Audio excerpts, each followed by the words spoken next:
کم fan دس از محمد وسیم عثمان، آپ کو اپنے چینل پر خوش آمدید کہتا ہوں۔ پاکستانی چاول انٹرنیشنل منڈیوں میں ایک منفرد مقام رکھتا ہے، لیکن دن بہ دن کچھ عوامل ایسے ہیں جن کی وجہ سے پاکستانی چاول کی انٹرنیشنل منڈیوں میں مانگ کم ہوتی جا رہی ہے، جن میں ایک سب سے بڑا عوامل دہان میں پیدا ہونے والی جڑی بوٹیاں ہیں۔ زیر نظر ویڈیو میں ہم دہان میں پیدا ہونے والی جڑی بوٹیاں، ان کی نشاندہی، ان کا کنٹرول، ان تمام چیزوں کے بارے میں تفصیل سے جائزہ لیں گے، لیکن اس سے پہلے اگر آپ ہمارے چینل پر نئے ہیں تو ہمارے چینل کو سبسکرائب کریں اور بیل آئیکن کو بھی پریس کریں تاکہ آنے والی ویڈیوز کا نوٹیفیکیشن آپ کو آسانی سے مل سکے۔ تو ہم بات کر رہے تھے دہان کی جڑی بوٹیوں کے بارے میں۔ سب سے پہلے ہم دہان کی جڑی بوٹیوں کو ان کے طبعی شکل کے لحاظ سے مختلف گروپوں میں تقسیم کریں گے۔ طبعی شکل کے لحاظ سے دہان کی جڑی بوٹیوں کو 3 بڑے گروپوں میں تقسیم کیا جاتا ہے، جس میں سب سے پہلے گھاس کے خاندان کی جڑی بوٹیاں، ڈیلے کے خاندان کی جڑی بوٹیاں اور چوڑے پتوں والی جڑی بوٹیاں۔ گھاس کے خاندان کی جڑی بوٹیوں میں سب سے پہلے بانسی گھاس، سوانکی گھاس، کلر گھاس، کھمبل گھاس، نڑو، ڈھڈان یا لم گھاس وغیرہ شامل ہیں۔ ان کی عموماً نشاندہی، ان کا جو تنا ہوتا ہے عموماً گول اور جوڑ دار ہوتا ہے۔ پودے زمین کی سطح پر بچھے ہوئے ہوتے ہیں، لیکن کچھ زمین سے اوپر اٹھے ہوئے بھی ہوتے ہیں۔ ڈیلے خاندان کی جڑی بوٹیوں کے پتے نوکیلے، پرنالے نما، لمبے اور چمکدار ہوتے ہیں۔ ان کا تنا 3 کونوں والا ہوتا ہے۔ پتے کے درمیان ایک لمبی اور واضح رگ ہوتی ہے۔ دھان کی فصل میں اس گروپ سے تعلق رکھنے والی جڑی بوٹیوں میں گھوئیں، بھوئیں اور ڈیلا وغیرہ شامل ہے۔ چوڑے پتے کی جڑی بوٹیوں کے پتے چوڑے اور مختلف شکل کے ہوتے ہیں۔ تنا قدرے سخت ہوتا ہے اور پودا زمین سے اوپر کو اٹھا ہوا اور سیدھا ہوتا ہے۔ اس خاندان میں اہم جڑی بوٹیاں کتا کمی، مرچ بوٹی، دریائی بوٹی وغیرہ شامل ہیں۔ اب ہم جڑی بوٹیوں کے منفرد خصوصیات کے بارے میں بات کریں گے، جن کی وجہ سے یہ جڑی بوٹیاں دھان کے علاوہ تقریباً ہر قسم کی فصل میں خود بخود اگاتی ہیں۔ اگر کاشتکار کو جڑی بوٹیوں کے خواص اور ان کی کمزوریوں کا علم ہو جائے تو ان کو آسانی کے ساتھ نقصان پہنچانے کی حد سے نیچے رکھا جا سکتا ہے۔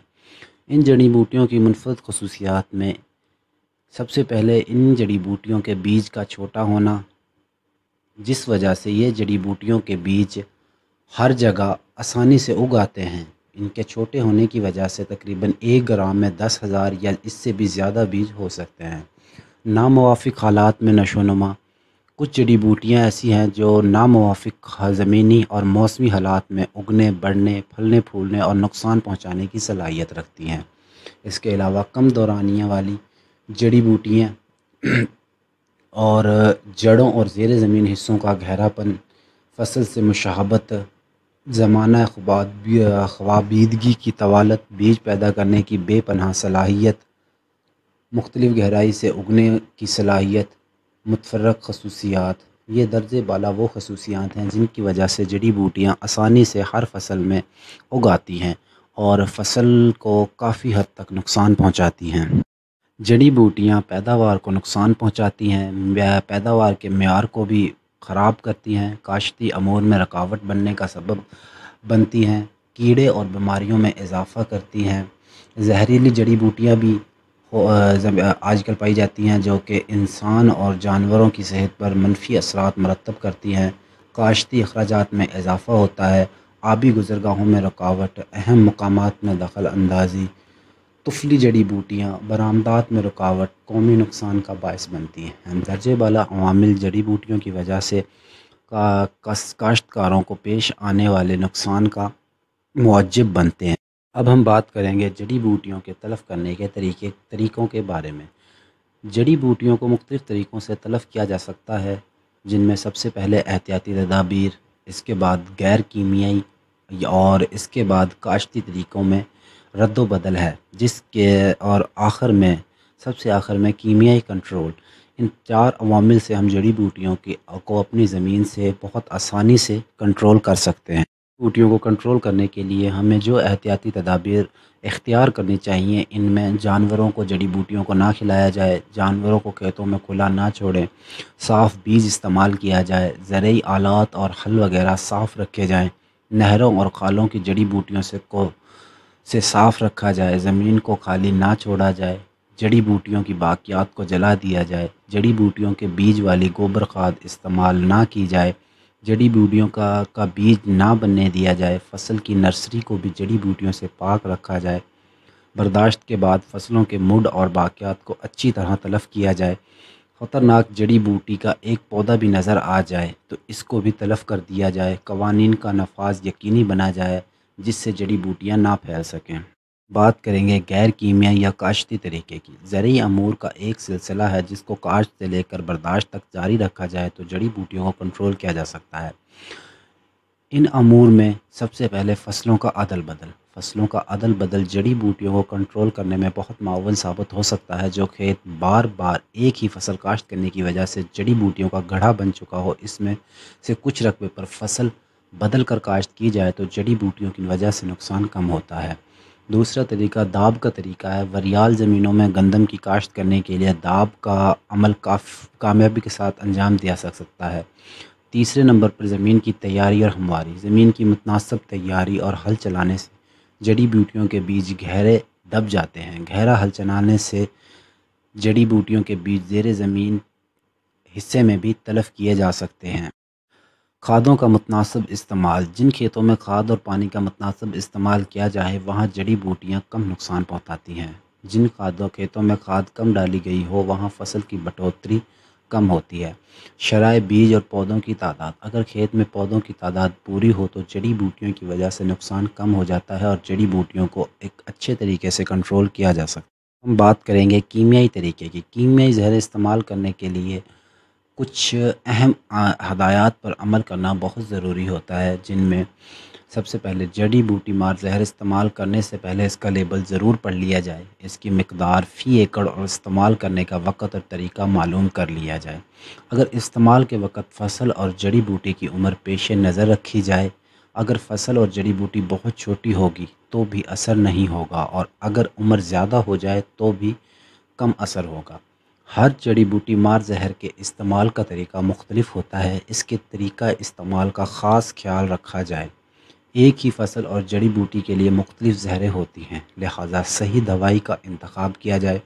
ہر بوٹی مار زہر کی مقدار فی ایکڑ زمینی ساخت اور موسمی حالات کے مطابقت سے مناسب استعمال کریں۔ جڑی بوٹی مار زہروں کے لیے مخصوص نوزل ہوتی ہے، صرف وہی نوزل کا استعمال کیا جائے۔ استعمال کے لیے پانی کی صحیح مقدار استعمال کی جائے، عموماً 120 سے 150 لیٹر پانی فی ایکڑ استعمال کیا جائے۔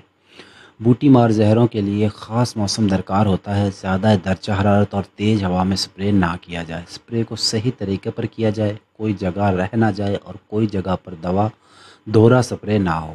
بوٹی مار زہر کا عرصہ حیات دیکھ لیا جائے، زیادہ پرانی دوائی کام نہیں کرے گی۔ سپرے کے دوران کھانے پینے سے احتجاج کیا جائے، سپرے کے بعد ہاتھ پاؤں اور منہ صابن سے دھو لیا جائے۔ جڑی بوٹی مار زہریں کھانے پینے کی چیزیں اور بچوں کی پہنچ سے دور رکھی جائیں۔ نوزل بند ہو جائے تو اسے کھول کر پانی سے دھو کر کھولا جائے۔ زہر آلودہ نوزل کو منہ سے پھونک نہ ماریں۔ سپرے کرنے سے پہلے دیکھ لیا جائے کہ زمین میں مناسب وتر موجود ہے یا نہیں۔ جڑی بوٹیوں مار زہروں کے لیے علیحدہ سپرے مشین استعمال کریں، اس سے کیڑوں یا بیماریوں کے خلاف ادویات سپرے نہ کریں۔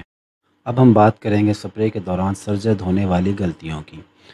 نامناسب زہر اور غلط طریقہ استعمال، پانی کی کم مقدار استعمال کرنا، غلط وقت پر سپرے کرنا، مقدار کی کمی بیشی ہو جانا، زمینی وتر کی کمی بیشی ہونا، خراب سپرے مشین اور غلط نوزل کا استعمال، موسمی حالات سے بے خبری، یہ تمام وہ عوامل ہیں جن کی وجہ سے سپرے کے دوران ہمیں مطلوبہ نتائج حاصل نہیں ہوتے اور ہماری جڑی بوٹیاں زمین میں ختم ہونے کی بجائے ان کی مقدار زیادہ ہو جاتی ہے۔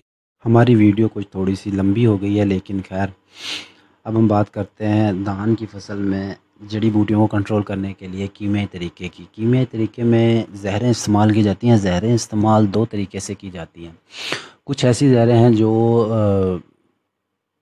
پری ایمرجنس ہوتی ہیں اور کچھ پوسٹ ایمرجنس ہوتی ہیں۔ کہنے کا مطلب ہے کہ جو کچھ زہریں نرسری منتقل کرنے کے فوراً بعد استعمال کی جاتی ہیں، جو کہ جڑی بوٹیوں کو زمین میں اگنے سے روکتی ہیں، اور کچھ زہریں ایسی ہیں جو کہ جڑی بوٹیاں جب اگ آتی ہیں تو پھر ان کا سپرے کیا جاتا ہے۔ اگاؤ سے پہلے استعمال ہونے والی زہریں نرسری منتقل کرنے کے 3 یا 5 دن بعد کھڑے پانی میں شیکر بوتل سے ڈالی جاتی ہیں۔ یہ زہریں آپ 15 کلو ریت میں ملا کر چھٹے کے طریقے سے بھی استعمال کر سکتے ہیں۔